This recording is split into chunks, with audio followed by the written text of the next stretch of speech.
And New Year's Eve looks a little different this year in Sydney. From 5 p.m, a green zone will be in effect around key vantage points in and around the CBD, which require a pass to enter. Joining me now live to discuss transport arrangements is Transport for New South Wales Acting Deputy Secretary Howard Collins. Howard, a little bit different this year, but what is the situation when it comes to public transport running to and from Circular Quay? Well, the first message I think we want to say is stay at home. Only use public transport if your journey is essential.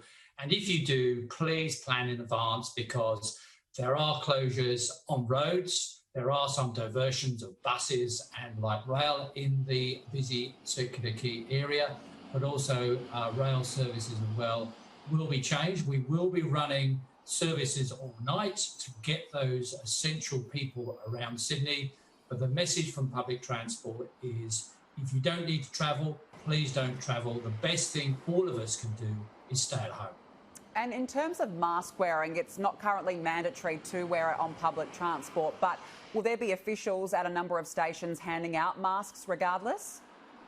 Absolutely. We are looking at those locations and have been providing masks at key locations, Central Station, Circular Quay, Manly, connected with that Northern Beaches outbreak. And certainly if you have to travel on public transport, please ensure you do wear a mask. It is so important. Remember, look out for those green ticks, keep your social distance. And of course, we always say, if you're not feeling at all unwell, a little scratchy cough or a throat or something, don't travel on public transport, get yourself tested. We've got 1,200 cleaners out there cleaning every bus, train. We've got lots of marshals to help.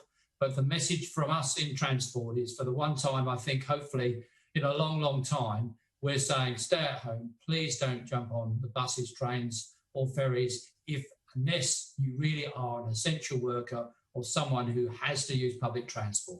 Yeah, some really good advice under the circumstances. For those who do need to take public transport, Howard, what time will public transport resume on New Year's Day? It's running throughout the night. All of our rail services, a lot of bus services are running throughout the night. This is to ensure if there are any issues in terms of crowding, which we hope there won't be, we have got plenty of capacity. The plan has been set to ensure that we provide those essential workers travel arrangements to get around the city.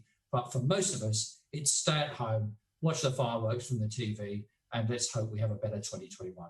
Yeah, absolutely. Fingers crossed. Just finally, are you already finding that less people are taking transport, particularly in the last week when we have been seeing these outbreaks in and around Sydney? Are you finding that less people are willing to take public transport, more people taking up that advice to stay home?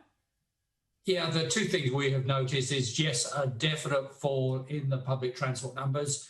Since March, it's gradually crept up to about 60%. But in the last couple of weeks, obviously, people have been heeding to the advice and people have been staying away. So we're less than half the number of people who usually use public transport this time of year. The one advantage of that is we have the Sydney Harbour Bridge rail line closed from the 1st of January till the 11th, and that will get essential engineering work done. And this will be a good time because obviously there's far less people, even at this time of year, travelling on our network. And that allows us to do this essential engineering work. Yeah, very different New Year's for many of us. Howard Collins, appreciate you joining me this morning. Thank you. Thank you.